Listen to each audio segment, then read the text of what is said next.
Okay, welcome back mga scalper. Another technical analysis for BTC and wag na nga nating patagalin pa. So, daily candle is nagpo-form siya ng bearish pin bar. Below average yung volume, so meaning wala pa ring selling pressure yung market. Silipin natin yung possible scenario sa lower time frame. Kung makikita nyo sa 4 hours, meron pa rin tayong resistance dito. Bakit?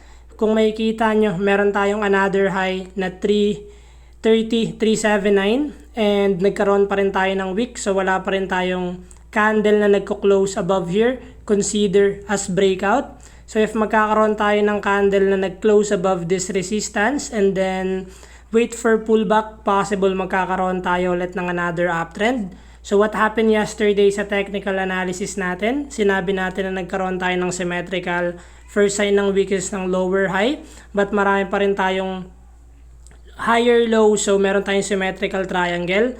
So nung nag-break nga, continuation pa rin ng uptrend. So currently, nasa uptrend pa rin yung market and meron tayong resistance dito. What we expect is either breakout ng resistance natin or breakout netong trend line support natin.